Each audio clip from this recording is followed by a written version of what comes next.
Hey, I'm Corey Heim, and this is The Skinny. From the Fatheads Eyewear Studios in Speedway, Indiana, this is The Skinny. Brought to you by Toyota, Rhino Classifieds, General Tire, and Dream Giveaway. This segment of The Skinny is brought to you by General Tire. It's more than just a slogan. Anywhere is possible with General Tire. General Tire's Grabber X3 mud terrain tire offers aggressive styling and is engineered for durability with innovative performance features that are ready to carry you through extreme mud, dirt, and rock-covered terrain.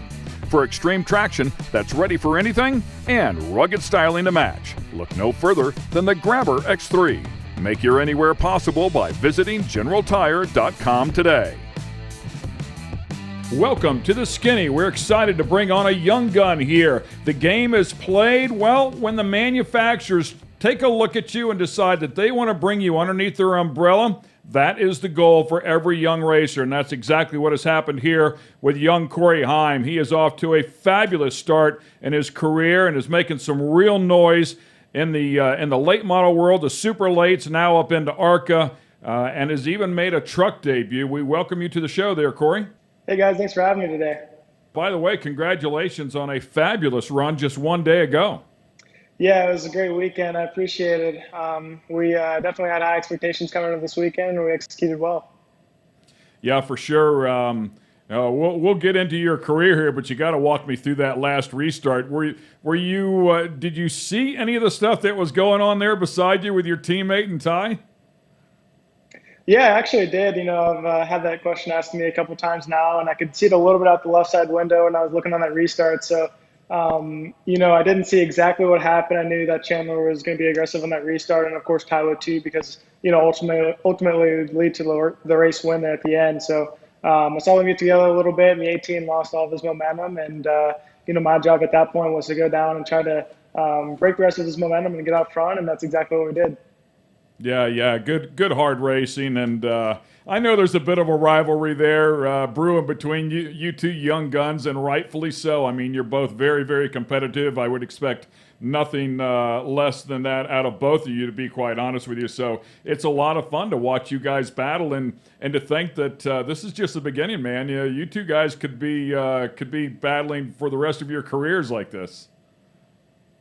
Yeah, Ty's a great competitor, and it's been an interesting year so far. We started off on a really good note, and then we've kind of leveled out a little bit behind him. He's been, obviously really on fire for the past 5 or 6 weeks, and he's won, I think, pretty much the last, 4 of the last 5 races or something like that. So, to get the win this weekend and get that clean air like we needed at the end, and have that opportunity to execute, and being able to bring home the checkered flag when he's been really hard to beat these past couple weeks has given us a lot of confidence going into ARCA. Yeah, you guys should really pat yourselves on the back. I mean, listen, I'm not going to tell you anything you don't already know, maybe for the fans out there. I mean, you're taking on a cup team. It is what it is. You race who you have to race. You want to race and beat the best no matter who or where you are, and you're certainly getting a good taste of that, and you guys have proven very capable. I think you should really give yourselves a pat on the back, and, for Venturini Motorsports, I think they really stepped up their game, since 2017, 18, in the last couple of years, man. They've really invested back in themselves. They've have some great equipment now. They have great drivers, and I think the results are showing. They've got great talent underneath the tent. Your crew chief Shannon has been with the best of the best all along the way and has been successful. And Kevin Reed, and of course Billy himself. I mean, it's a hell of a team you've got there for sure. And there's no question, man, you can wheel a car. Yeah, I appreciate that. And like you said, we got a great group over at Venturini Motorsports. You got Shannon Rush, Kevin Reed, Billy Venturini, Bill and Kathy, and all the guys over there that work really hard, and women as well. We didn't do bad by any means. We finished second and third for the most part, and had that one 7th place finish in Mid-Ohio. But we came into the year expecting wins, and we've got a couple to this weekend so far. So we've got, I think, 12 races left in the year, and we got a lot of more opportunities to get some more wins. And ultimately, of course, we want to win the championship. But I think everyone's on the same page over there. They want to go win races, win the championship, and so far they've been working their butts off every day and night. And they've had some late nights and early mornings trying to beat that 18 car. And this weekend they had something to pay off. So looking for the rest of the year for sure. Yeah, and you know, it's going to raise their game, right? I mean, when you're racing somebody like Gibbs and you guys are all digging and you're doing as good as you're doing, it's just going to make you work a little bit harder, right? So it's going to bring the level up of Venturini's team as well, because they're all going to chase it just that much harder. And yeah, I couldn't agree with your consistency anymore. I mean, the first 8 rounds, and you've been, you know, in the top 3 every round except for that one, you know, where you finished 7th, like you mentioned. But even more so, I don't think you've only been out of the top 10 in ARCA ever, and I think that was because of a window net, if I'm not mistaken, when you finished 11th. So, I mean, you've had incredible consistency here in the ARCA series. Yeah, I mean, I think that's one of my strong suits, and it's been, it's been overall kind of my one thing that's really kept me in the battle of points this year. Of course, Ty has more wins to his name this year, and we, came into this year 3 wins so far is no slump by any means, but Ty has been really good. So. His one bad race at Talladega, I think he finished outside of the top 20, is really what's kind of kept us in it so far. And that's, that's part of what the ARCA playoff, or not even playoff, it's just the points format. We have 20 races straight up. There's no playoffs, there's no elimination, stuff like that. So you really have to make every single week count. And, in the top 3 NASCAR series, you can win one race and have an awful rest of the year and still be in the playoffs, and still have a shot at that championship. While in ARCA, you have to put 20 solid races together. So, my mindset going into every week is, of course, to win the race, but you also have to kind of consider, if you don't have the best race car, you can't go out there and, do something crazy and completely take yourself out of it, because that's going to really, put yourself out of it for the rest of the year if you have a really bad week. And, the one race that we, finished outside of the top 3, we had we had a mishap on the restart, and then we had a pit road penalty as well. So it was just kind of one thing on top of another. And, we rebounded and came back and won Poconos. So, look back at what my mistakes were at Mid-Ohio and why we struggled, as far as finishing wise that week. And I look back as a driver and kind of realized like I messed up and I needed to do better. And we came back and rebounded with a win. Awesome stuff. I mean, and it seems like you really excel at the super speedways. You adapted to that very quickly. Did it just feel good right out the bat? Yeah, I mean, I practice on like iRacing and then the Toyota sim as well. I think, there's a lot of people around me that were telling me kind of how to get around a super speedway. We got a very limited amount of practice. I think we got that one test session 2 weeks before the race. And then, all in all, just kind of listening to the people around me, and I went out and executed. So talking about your sim career, and we'll focus on that in a little bit because it's super cool as well, and certainly where this industry is going. But even with all the seat time in the sim, and I know you have a ton of it, you still don't get what you get when you're inside of that car in a super speedway, feeling that air, feeling that draft, knowing what the other cars are doing around you. But it seems like you've adapted to it very quickly, picked it right up. Yeah, I think I would have to agree with that. Nothing really beats actual in-car experience, the cockpit of an actual race car. But, things like iRacing and the Toyota Sim do help me a lot. Without that, I don't think I would pick up on a couple things here and there that I might make a mistake in real life. And, those reps and those extra laps around the track kind of help me, realize what I could possibly make mistakes on and kind of just execute on that with consistency and just, overall a good mindset going into the weekend, kind of just having that confidence that I know what the actual racetrack's going to do, and the super speedway side of things, what other cars are going to do. Watching film helps as well, what the characteristics of some race car drivers might do, and how to, maybe avoid some people that might be a little bit harder to get around and things like that. So, just having that mindset and that preparation before a race is really big for me. You've had the same spotter, I'm told, for about 4 years, Lloyd Garner, who I believe is also now spotting in Cup as well for the 00, if I'm not mistaken. But how much of a comfort zone does Lloyd give you inside of your ear whenever you're in those situations? Yeah, Lloyd's been awesome. He's been a big part of my success this year. And, like you mentioned, he's been my spotter for almost 4 years. So we really know each other well, and what I like and what he likes in me. So we merge together really well. And it's very important to have that relationship with the spotter on super speedways. So he definitely gives me the comfort, and to the point where I can trust him. Like if he calls me clear and it's really close, like I can trust that. I can trust that gap, and I can trust that call by Lloyd. So, with a newer spotter that might not have as much experience as Lloyd does, I don't know if I can trust him enough to fill that gap and, make that move that I would be confident enough to do with Lloyd. So I think that's the main thing for me. And, Lloyd's been around for a while. As you mentioned, he's a Cup spotter as well. So obviously he's good enough to, be in a Cup car, and he comes back down to ARCA and he's really doing well with me. So like I mentioned earlier, he's been a huge part of my success this year. Yeah, it's that chemistry, right? I mean, all the pieces to the puzzle, as you mentioned before, Shannon Rush and Kevin Reed and Billy Venturini and Lloyd. I mean, all the pieces of the puzzle. It's that team chemistry, which is what really allows you to succeed and chase a championship. And you guys clearly have that going on, man. It's really exciting to be part of a program like that. Yeah, no doubt. I mean, we're going to keep on working away at it and try to click off another couple of wins here, at least, keep ourselves in the lead of the points battle here. So they're going to keep on working hard, and we got a long stretch of races coming up in July. I think we have like 3 or 4 short tracks in 5 weeks. So that's going to be really exciting for me. So let's take a step back, man. Tell me how you got going in this whole business, this whole racing craziness that we all have so much affection for. So how old were you, and what was your first efforts? Yeah, so I started when I was 5 years old, and before that, I've always been a NASCAR fan ever since I, pretty much was 1 year old, and I was able to even kind of comprehend what I was looking at. So me and my dad would always watch it, and we grew up pretty close to Atlanta Motor Speedway, so I'd go to a couple races, and my dad raced a little bit of Legends car stuff as well when I was a young kid, and I would go watch it at Lanier Motor Speedway. But I got started in quarter midgets. My dad surprised me with a quarter midget when I was 5 years old on Christmas. And, we tested at the local track in Cumming, Georgia at Bill Thomas Raceway. And I raced that for, I want to say, about 8 years, honestly. So I spent a lot of time in quarter midgets. And then I moved up to a Bandolero and a Legends car. That's kind of where I really learned how to race. Like you understand how to drive when you're in quarter midgets, but I don't think you truly understand how to race until you go through that Bandolero and Legends car phase that you see a lot of NASCAR drivers go through that have made it in the sport. So after that, I went into late models, some super late models and pro late models, which I still do. I'm actually going to race a race of that this weekend. So I've been doing that for about 4 or 5 years now. And then we made the step up to ARCA and that one truck start that you mentioned earlier. Yeah, so we should touch base and let the fans at home know Corey is 18 years of age. With a birthday coming up here next weekend, I think maybe Monday, right? July 5th. So happy early birthday to you there, my friend. You'll be the wise old age of 19 years old. It's pretty cool. I appreciate that. Thank you.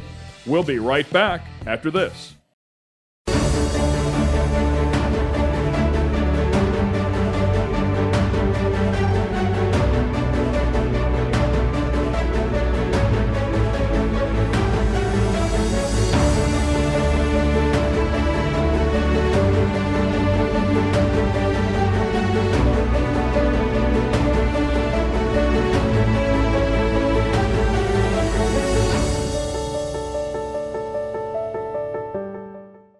This segment of The Skinny is brought to you by Toyota.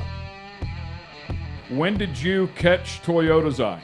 I think this is my second year in the program this year. So I started in ARCA actually with a different team with Chad Bryant Racing, which was a Ford team at the time, and really just didn't have the success that I wanted. We finished, borderline top 5 every week, but we were fifth to sixth place car. And I was also living in Georgia at the time, so I didn't have a really good opportunity to move and go to the shop and, spend some time with the guys. I didn't have the greatest relationship with my team just because I really had no other choice but to just show up to the racetrack and race. So I graduated high school last year. I moved up, of course, got a part with Toyota. I became a part of their program. And, ever since then, I feel like it's kind of taken off a little bit. We started even winning late model races, and that's, outside of the ARCA side of it, of course, and won the one ARCA race in Kansas later in the year last year. And I think ever since I've been a part of their program, I've bettered myself as a driver, in and out of the race car, and my work ethic has gotten a lot better as well. So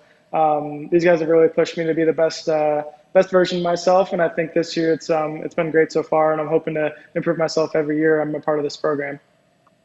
So I'm going to rephrase that a little bit because clearly, you're stepping up to the plate here now that you're underneath that Toyota umbrella. But what do you think it was?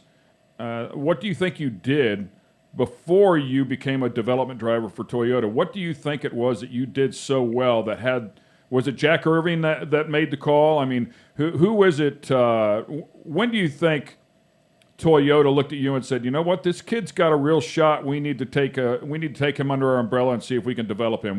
What was that success level that got you there?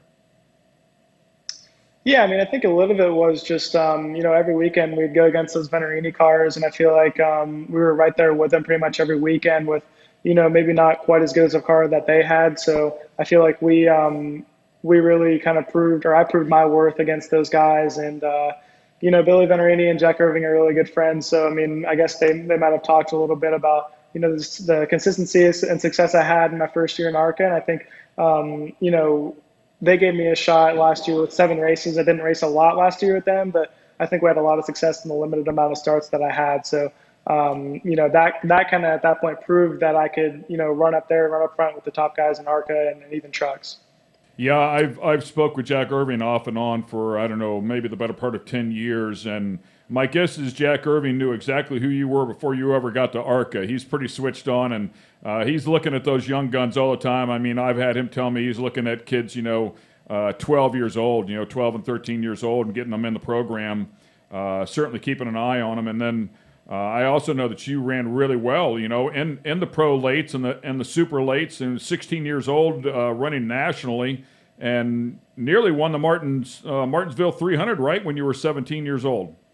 Yeah, I definitely like to say that I did win it. It was a controversial finish at the end there, and I think I did win it, and then pretty much everyone else agreed that I did. But that's part of racing. I mean, you're going to have controversial stuff, but we did have a lot of success when I first started in the late model stock stuff, and I actually ran full time last year in the late model stock side of things in Cars Tour, and we had a pretty successful year. We won a race and won a couple local races as well throughout the year. I think I ran 20 races total, and I think I won 3 or 4 of them. So, overall a good year. And I think that's also taught me a lot about how to race a heavy stock car. And that's how I also got my start in a heavy stock car as well. So it's fun to return to your roots and kind of see how you shape up against those good guys in late models. And I feel like, every time you go back down to that rank, I mean, those guys are just as good as some of the guys who are in NASCAR. So it's just as hard, if not harder, to win a big late model race than it is to win an ARCA or a truck race.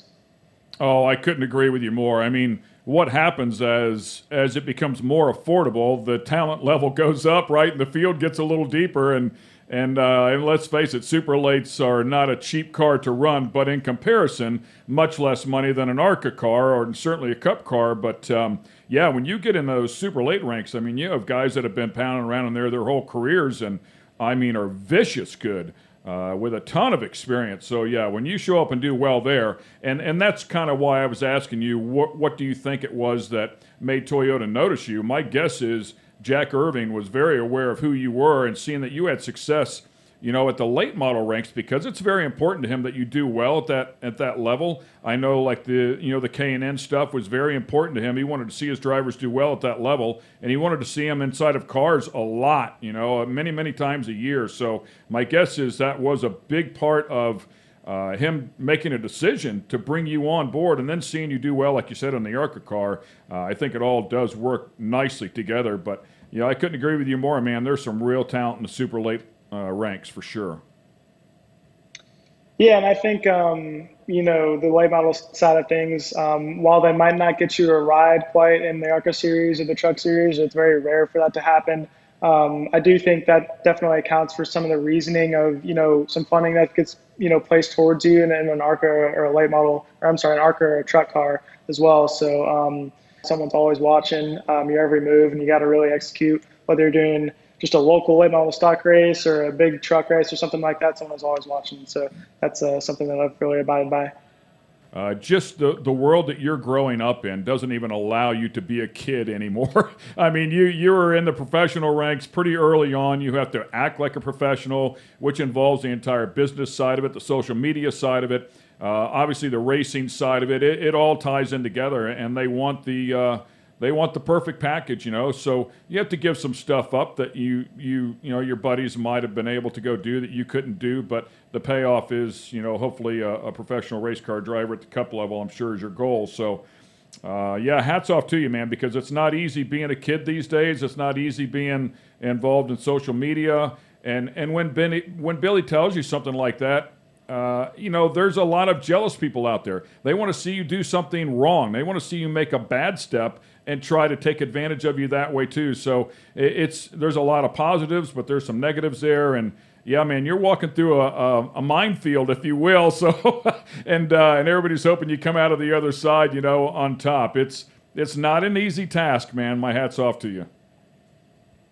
Yeah, I mean, you're not wrong. It's not easy to be, doing what we're doing, but at the same time, there's a lot of people who wish they were doing what I was doing. So sure, you're always gone pretty much every weekend, and I'm going to be completely honest. Like I never went to a high school prom or anything like that. No high school events because I was always at a racetrack. So regardless of that, I've loved every second of my racing career for the last 3 or 4 years, and especially in the late model and ARCA stuff.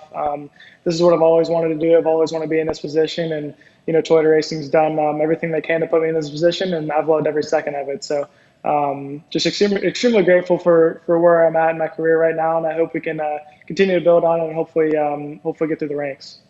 So let's talk about your sim career, because I know, fortunately, when you get underneath that Toyota umbrella, you also get access to that incredible simulator that they have. But then, if I'm not mistaken, I believe you also do a lot of sim time for Kyle Busch as well on his truck program. Is that correct? Yeah, you're not wrong. I think, for the most part, we're working towards his races specifically, and he only has about 5 of them this year. So me and Marty Lindley, as the crew chief of the 51 truck this year, have done a lot of work to try to make sure that Kyle's truck is perfect for him. And, it's been kind of an up and down year for him in the truck and Xfinity side of things this year. But, I've done everything I can to try to make sure that, he's happy with his truck. And I think for the most part, he has been. So, the Toyota simulator is great. I think it's close to the real thing as you're going to get with the current, technology that's presented to him. So, I go pretty much 2 times a week, and they're 3.5-hour sessions. So I spend roughly 7 hours a week trying to make sure my car is going to be good or Kyle's truck's going to be good throughout the weekend. And for the most part, it's pretty simple, but sometimes it can get a little bit stressful when you're not finding that right balance or anything like that. So for the most part, it's simple, but sometimes it can be stressful as well. So let me ask you a question, because maybe I misunderstood. So I thought the Toyota simulator was in one facility, and Kyle Busch's sim was in a different facility. Do you do all the work on one? It's all in the same thing. It's all in one simulator at TRD. So never have to move, have to go to the same place every time, and it's all pretty simple as far as that goes. Gotcha. So I've also heard, and I'm kind of curious if there's any truth to this, I've also heard that there are times when they're looking for real-time data. In other words, let's just say, like, oh, Kyle got a win here this past weekend as well. So I've heard that during a race, sometimes people will get on a sim and try a setup to see if it'll work a little bit better, relay that back to the crew chief real time during the race, and when they come in to make a pit stop, will possibly make that change to the car if it's available. Well, for the most part, they will do all of that prior to the weekend. So they will run through every scenario that could happen that's realistic. If like Kyle is complaining about a certain area of the racetrack that he's struggling with in practice or in the race, the crew chief or the car chief will run that in the simulator and see what adjustment they need to make that truck neutral again. So they'll run that all previous and implement it into the truck in real time, like you said, but they won't actually physically get on a sim and put the setup in and everything. They'll have that all set up, and the preparation behind that is pretty insane. You spend throughout all the KBM drivers, they probably spend about 15 to 20 hours a week before a race weekend to make sure that they can run every possible scenario to get it prepared for the race weekend. We've been so my son competes in sports cars, and we've had a good relationship with Toyota. And we've been trying to get him on that sim for, I want to say, about 2 years, but it hasn't happened. Based off of this interview with you, it sounds like the schedule for that sim could not be packed any tighter.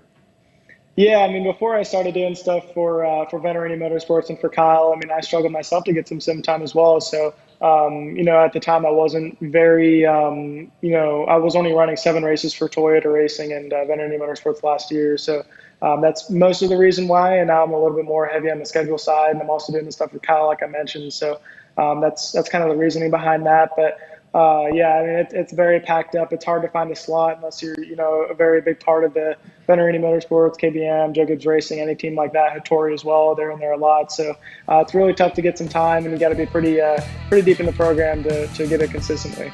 All right, ladies and gentlemen, we're going to take a quick break here. We'll be back in just a moment to spend some more time with one of the young guns in the sport, Corey Heim.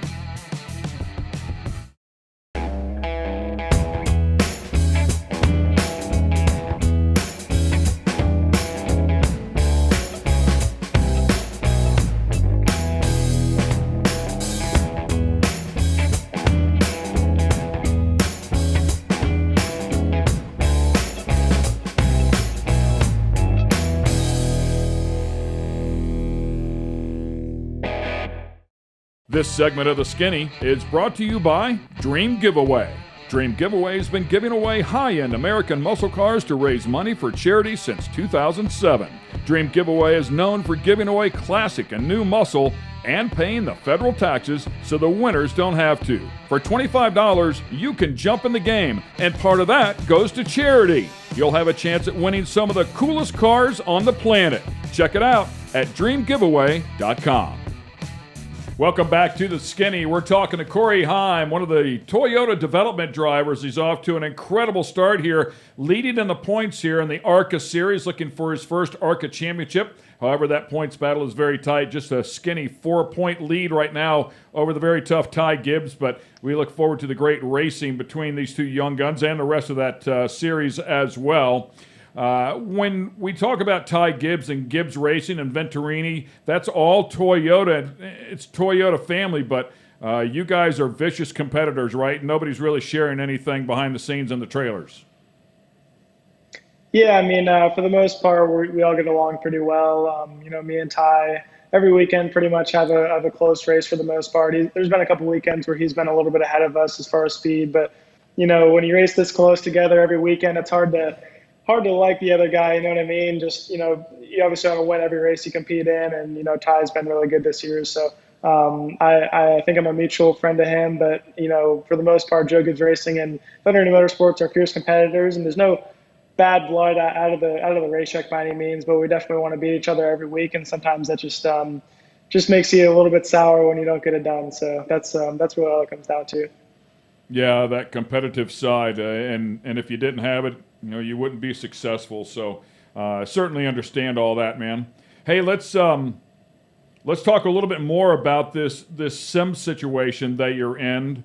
Are you being paid? Are you a paid sim driver at this point? Is that something that I hear people are almost making a career out of doing sim work for these teams? No, for the most part, I'm just trying to do everything I can to help KBM and Venturini Motorsports better their team. Most of it for me is for Venturini Motorsports, of course, because the better work I do for them, the more successful I'm going to be on the racetrack, and that's going to correlate to hopefully more opportunities down the road. And same thing with KBM. Really, if I can really impress those guys and try to make them realize that I can be a good setup guy, and my feedback is good and everything like that.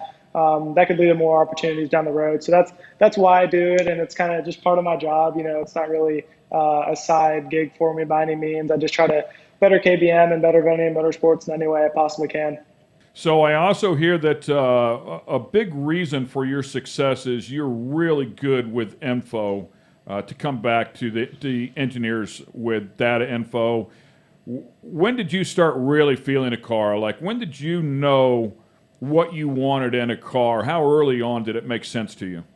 Yeah, it definitely took me a little while. It's for the most part in the first year, me racing pro and super late models, I was just kind of hanging on. It really depended on the racetrack and how good my equipment was, not really how good of a driver I was. Like, I wasn't, when I first started, I wasn't going to take a 10th place race car and finish 5th with it. If I had a 10th place race car, my peak was 10th place. But over the years, I've kind of learned how to drive a race car a little bit better and get that feedback to where I can really perfect a race car throughout a weekend. So now I feel like I can take an okay race car and finish really well with it. But, for the most part this year, we've had really good race cars, and I've just been able to finish, well with them in general. So it's hard to, make up a lot of ground with the race car, but over the years I've really adapted to try to get my feedback better and try to do everything I can for my crew chief, my car chief, and engineers and everything like that to try to better themselves and also better me on the racetrack as well. So the crew chiefs that you've worked with here in your early days, for the most part, or maybe all the way along the way, do they tell you what they're doing to the car so that it'll make sense to you initially. Let's just say you start picking up and you say, okay, the car's tight or the car's loose, and you don't necessarily know what adjustment you want to make to the car yet. So they tell you what they're going to do, and then you start piecing the puzzle together, and now you're to the point where you might make suggestions as to what you think would work best. Yeah, when I first started, it was a lot about just driver development and trying to get my driving side of things first. So, I would tell them how the car felt and, what I needed it to do better. But for the most part, it was the crew chief telling me, like, hey, man, like, you can drive it into three a little bit harder, for example, or you can get off a four better, things like that, more than just what I can do better as far as feedback. And, I think that's pretty understood throughout motorsports. When a driver's first starting in a car, they're not going to know everything about it. So, and there's going to be a lot left on the racetrack as a driver to make up a little bit, or at least for me it was, because I didn't have any experience beforehand. So, as the years have gone by, my feedback's gotten a lot better. My driving, of course, has gotten a lot better too. So I think I've figured out a lot of the things that I was doing wrong as far as a driver. So now I'm leaning towards how can I make my feedback better? How can I overall just improve myself as a driver and overall improve myself as, a person to relay information to the engineers and crew chiefs as well. So, of course, there's always room to be better. I have a lot of work to do if I want to make it one day, but I'd like to think that I came a long way since I first started. Yeah, I love your humble approach for sure. And it's an interesting point that you brought up there, because that opportunity is, I don't believe, is there in sports car racing per se, whenever you can't see all the turns, on a big track like a Watkins Glen or whatever it may be. Whenever you say your crew chief could tell you to drive in a little bit deeper in this turn or get off at this turn a little bit harder, that's not always an option for a lot of other crew chiefs. But with the guys that you're working with, they have just massive amounts of experience, and they can see it. So it's funny, because I'm just not used to that side of it, where a crew chief can actually tell the driver, hey, you need to be a little bit better, or you can do a little bit better here to really help develop you. And then you come back with a little bit of information. He can help develop the car. And that's magical, man. That's really cool. Yeah, I think in the late model ranks, a good crew chief sets himself apart or herself apart from the rest of the crew chiefs just by being a good driver coach as well. Those young drivers that first start out in late models and that need someone by their side to tell them what they need to do better without, completely criticizing them. Of course, a constructive criticism is the way to go for a young driver, because you don't want to completely make them lose their confidence. And I think I had a really good, crew chief when I first started in late models, Matt Drake and Lee Pulliam. Mostly, Lee Pulliam did a really good job on the late model stock side, and then Matt Drake on the super late model side. So I had two different people in my ear kind of telling me two different approaches, and I was just double the information and double the, ways to make me better throughout my years in late models. So, like I mentioned, like that really sets them apart from just normal crew chiefs. And that's kind of led to my fast progression through the late model stuff, and also ARCA a little bit as well. So, for example, Toyota, Lexus's GTD program, that sports car program, those guys live and die on data. So they can come back off of the truck and they can compare all the drivers, what they're doing on each turn. Who's getting through this turn better, why, entry, mid-corner, exit, whatever the case may be, whatever gear they're using. There's a plethora of data because of the electronics. But you guys don't have access to any of that, do you? Do you ever have data that, even during your test days, or do you have data that you can look at? So really the main thing that we use, since it's just kind of an oval racetrack, a little bit more simple than maybe a road course that, the Lexus stuff races at, we have something called Dartfish, and basically what that is it overlays you and a race car that is better than you, and it basically is like a ghost car. So it'll show you exactly where that car is beating you at the exact point on the racetrack, and all it does is just show one of your best laps against one of the best of the other guys' laps, and that shows you exactly where they're beating you, exactly where you're beating them, and just the areas that you could possibly be better. And that's really helped me a little bit throughout the years, and we have to pay for it, which is completely fine, because I think that's going to help me develop, and I think that's helped me understand how those good guys are so good and what they do better as far as just purely putting a lap together. And of course, there's a lot left on the table as far as racecraft and just, simple things on restarts that people do that make them, set them apart from the competition. But, there's some technology that we can use to kind of help us understand where the car or the driver might be better throughout a lap. So explain that to me a little bit more, if you will, or maybe I just wasn't paying attention. It's probably more the case here. But if you go onto that app or that site, whatever the case may be, do they have everybody? I mean, if your time is there, if Ty wants to look at your time, he can look at your time. If you want to look at Ty's time, it's there, or anybody else in the field? Yeah, so generally they have a couple of people with cameras on top of like where a spotter would be, and they will videotape every good car. I mean, there's a couple cars that aren't really worth videotaping unless, you're part of that Dartfish program and you pay to be part of that program. But all the good cars will get recorded, and they will overlay another car, whatever car you really want. So if they're able to videotape that lap and catch that lap, you can request to be overlaid with that car. So if they have it on camera, it's available for you to use. Just you request it, and then they'll send it to you over email, and you can watch exactly where they're beating you or where you're beating them. Yeah, that's very interesting. Yeah, cool stuff for sure. Let's talk about your truck debut, man. Congratulations at Darlington with Kyle Busch, and again, you talked about Marty Lindley, and rumor mill has it that Marty speaks very highly of you. Is very, very pleased with your feedback, and that's what those guys want, man. I mean, they want a driver that's going to come back and help them with good information. So that's great news. I'm glad Marty's really happy with you. That will certainly pay dividends with Kyle. But man, you make your debut at Darlington and in a position to win that thing late in the race. Yeah, that was really a surreal experience for me. I had really no expectations going into the race. Of course, I wanted to do really good and impress people, and I'd like to think for the most part I did pretty well until we wrecked, of course. But before that, we were running really well. We started deeper in the field. I think we started 15th-ish in that range, and then we kind of made our way up slowly. It was honestly a slow start for me. Marty started me on the tighter side, the more secure side of things, and I struggled with the car in the first, 15 to 20 laps, and then we pretty much got it dialed in right from there. Marty made the perfect adjustment on the first stage, and I think we finished in the top 10 in the first stage and in the top 3 in the second stage. So we were slowly working our way up there, and then we wrecked out later in the race. But for the most part, it was an awesome experience, and it's definitely something I'll never forget. Yeah, so the fans that are listening in, help explain that just a little bit more, and I'm certainly very familiar with it as well, but you just said you started off a little bit on the tight side, the safer side of things, and it is better for a driver to come in with a car that's a little bit tight, just doesn't want to really turn versus coming in loose, correct? Yeah, I would say so, just depending on the racetrack, and I think for my situation, it was definitely better to be on the tight side because I'd never been in the truck before, never been at Darlington before. So to have a tighter You guys race car, had no practice and no qualifying, right? I forgot to throw that in there. You just get to go. Yeah, we had no practice, no qualifying. I'd never raced a truck or practiced a truck before, never been to Darlington either. But the practice that I did get was in the Toyota Sim. So I'm not going to sit here and say like, oh, I've never seen the racetrack before. Like, yeah, I did do some sim stuff. I did run the truck in the sim. Of course, like I mentioned earlier, it doesn't beat actual in-truck or in-car experience, but it did help me a little bit. But, like I was saying, like we were making a lot of gains, we were getting up to the field, and then the wreck kind of took us out of it, of course, but it was a really cool experience.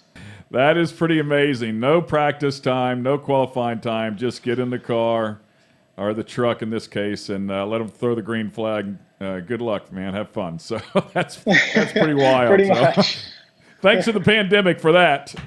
We got some new exciting rules, right? So as I watch those trucks compete, and I really do like to watch, I hate the fact that they wreck so much, and it slows the excitement and the pace of the event down. But I love to watch those guys when they get really racy at the same time. So you live and die by the sword, right? But it seems to me like those trucks really move around a lot, man. I mean, like a lot more than an Xfinity car or a Cup car or an ARCA car. Did you have that sensation? Yeah, I mean, they were definitely way more on edge than I expected. They run the same motor package with just a little bit more horsepower, so they're unrestricted, but pretty much the same thing as an ARCA car, for the most part. And I expected it to be somewhat similar handling wise, but those things were very on edge and very, very aero sensitive as well. So that was something to get used to. I think it took me most of the first stage to kind of figure that out. But, racing for the 51 truck with Kyle Busch Motorsports was just kind of, I couldn't have been in a better situation for that race. So the fact that we did as good as we did was awesome, but I feel like it was a little bit expected to just kind of go up there and run well. And, that's what we did. But, at the same time, we were very little experienced driver-wise, and I had never worked with Marty before either, so it was a little bit of a challenge to kind of get used to that, and having the same crew chief throughout the entire 2021 season so far, and then switching it up for that one race was a little bit difficult. But I feel like me and Marty bonded really well with all the sim stuff that we did, and we kind of meshed really well for the race as well. So for the most part, it was comfortable as soon as I could, kind of figure it out and kind of figure out all the different things that were different than an ARCA car. But like you mentioned, they're very on edge. They move around a lot, and that was something to get used to.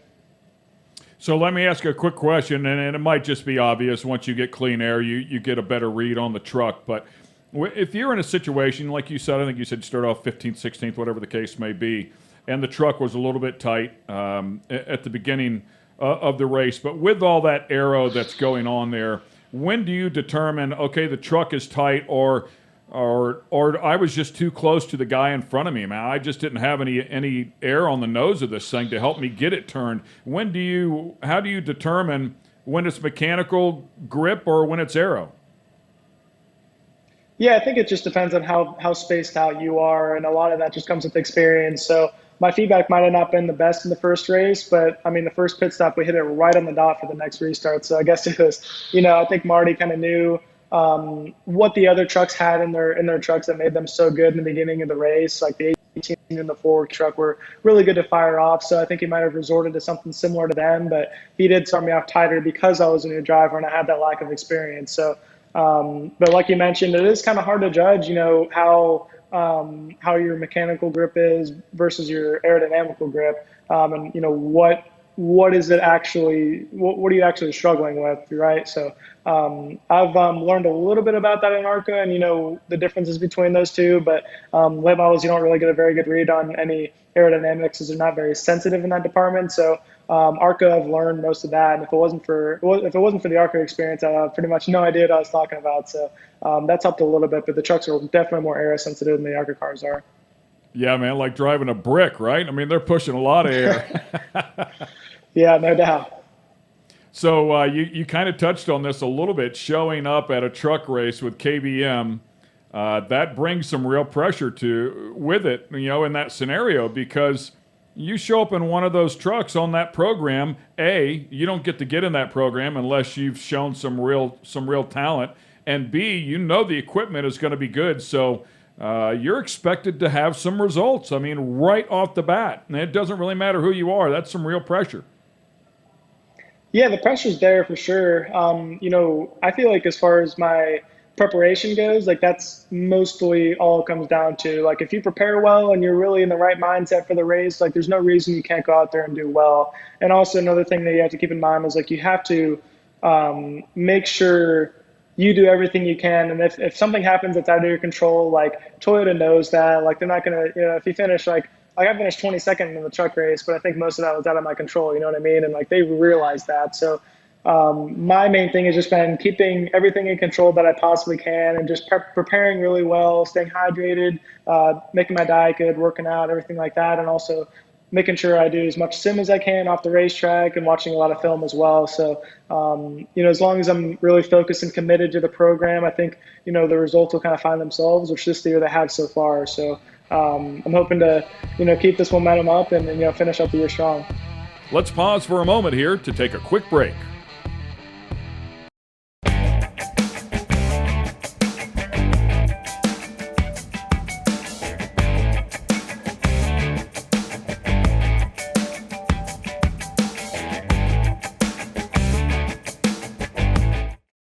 This segment of The Skinny is brought to you by Rhino Classifieds. Tired of all those ads and random stuff that shows up when you're looking to buy or sell your car parts? Rhino Classifieds was created just for you. Welcome to a streamlined buying and selling app created by racers for racers and race fans. Modified cars, classic cars, race cars, that special big block you need, the trailer to move your baby around the country in. We got you at rhino.co.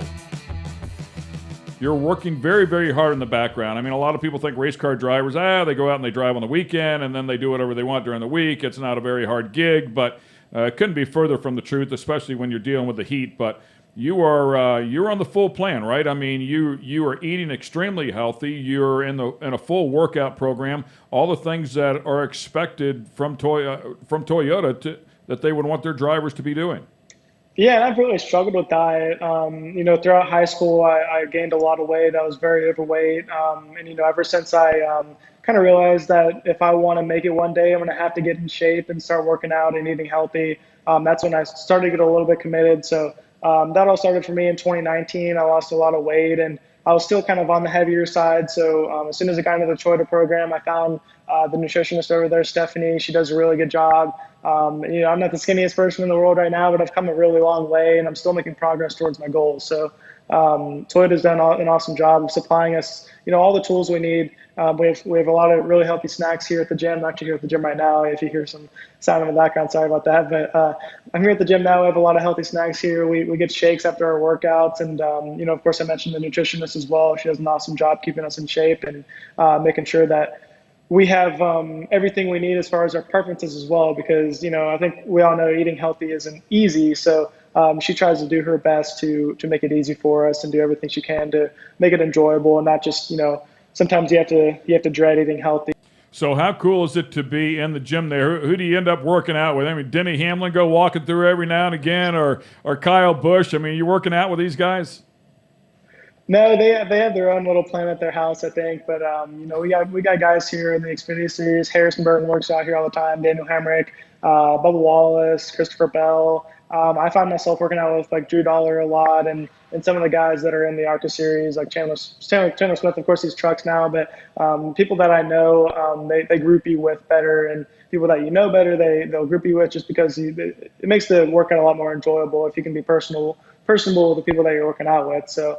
Me and Drew get along really good, and we work out with each other all the time. Chandler, Derek Krause, people like that. They've been walking back and forth down the aisle right here all the time, just waving at me. So, we're all really good friends here at the gym, and I think we're gonna really only have two people working out at the same time, so you don't really see like a bunch of people in here at the same time. But you definitely bump shoulders with most of the Toyota drivers here during the week.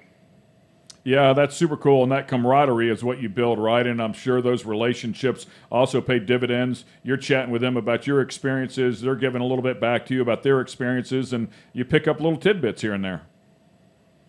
Yeah, and I think that's really big for me at the Darlington race. I find myself talking to pretty much everyone that's possibly ever even raced there, just because you pick up on these little tiny pieces of information that could really go a long way in the race. Like I remember talking to Bubba Wallace a bunch about it. A little bit of John Hunter Nemechek was in here one day, and I talked to him about it. And there was just little bits of information there that I wouldn't have learned if I was maybe still living in Georgia or hadn't come to the gym that day or something like that. So. Those little pieces of information, just maybe a simple workout can go a long way for your future. So it's been really good to be a part of the Toyota program and just being able to talk to those guys. It's been great picking your brain here, man, and figuring out where you started and certainly where you're at now. Go ahead and tell us what your goals are. Give us a little bit of a timeline. What do things look like for you in the future? Yeah, I mean, as far as timeline goes, I'm not really sure. Of course, I want to continue my NASCAR career, and I think my main goal is to just be a successful race car driver one day. And just, I know this might be kind of uncommon to say, but I just don't want to live with any regrets. I don't want to look back at this year and say like, man, if I just did this one thing, or if I did better in this one race or this one year, I could have maybe made it. Like every weekend I want to execute and go out there and try to do the best I possibly can. So I live life with no regrets. And, as I mentioned, I want to be a successful race car driver one day, whether that be in the Cup Series or, hopefully the Cup Series, of course, is the main goal. But as long as I'm successful and as long as I'm happy with what I'm doing, that's what I want to do for my career. Quick question for you here. As a motorsports broadcaster for 20 plus years, I'm curious if Toyota or anybody for that matter has sent you off to a public speaking class. Not yet. I've actually considered it. I'm not the greatest public speaker right now, but I've definitely come a long way over the years, just being able to be here and talk to people in person and just kind of put myself out there a little bit. And all the interviews I've done in the past, 2 or 3 years have been kind of helping me a lot. So, 3 years ago, I was definitely considering it because my first like 4 or 5 interviews in late models were honestly just horrendous. So, my parents talked to me about it at some point. So I almost signed up. At one point. So, like I said, I'm not the greatest public speaker. I still stutter sometimes here and there, but definitely come a long way, and I think I'm still improving on that. Well, let me tell you something, my friend. Relax. You've got it covered. You're a phenomenal speaker. You're a great interview. And hey, man, everybody's a little timid whenever they first get that camera stuck in front of them. It's just an awkward feeling, But if the broadcaster or the pit reporter does their job, they get you a question that makes you feel comfortable, and then you fall right in line. But you've been a fabulous interview, man. You are a great speaker, and I'm not blowing smoke, dude. If it wasn't there, I just wouldn't say anything at all. But no, you're an excellent speaker, and man, your future is certainly very bright. I would expect nothing less. I mean, listen, Jack Irving and the gang at Toyota. They're the best at what they do, so they don't just grab anybody. You've got to be somebody that's capable of the full package. And looking at you, obviously the success behind the wheel of the race car, the way you look and the way you're taking care of yourself, the way you've made those changes, the way you speak on camera, your results currently inside of ARCA and already what you're doing in the trucks. I mean, you're right on par, man. I think you're a phenomenal young man, and we really look forward to watching your career develop. Man, I really appreciate that. It makes me feel good about myself. But no, I couldn't agree with you more.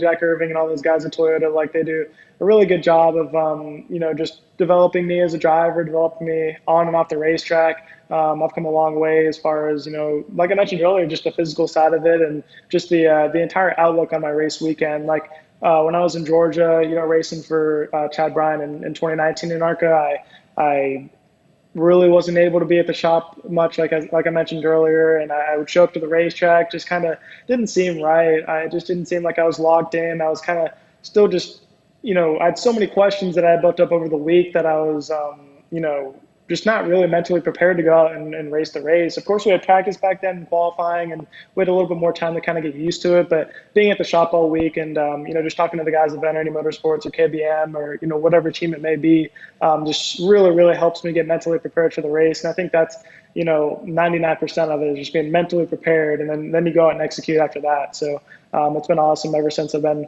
up here. I live in Davidson now, probably 5-10 minutes from the gym. I can probably make it here in 5 minutes. So whoever I need to talk to, if I'm going through something or just struggling with my mentality, I can come here and talk to Caitlin Quinn, any of the people here that work their butts off to make us better. Super, super cool, man.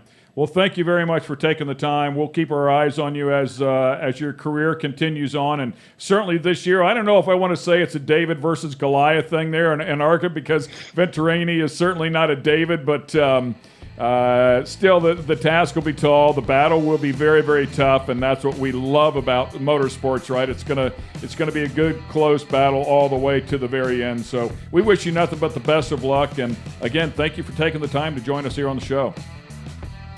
Yeah, I appreciate it. Thanks for having me on today. It was great talking to you. Awesome.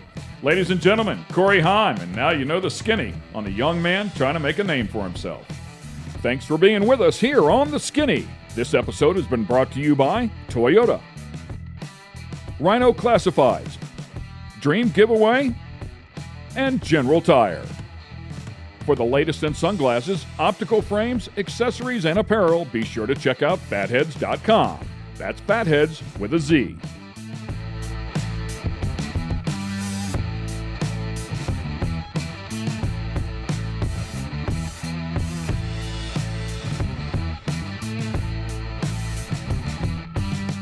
Production facilities provided by Fatheads Eyewear Studios. All rights reserved.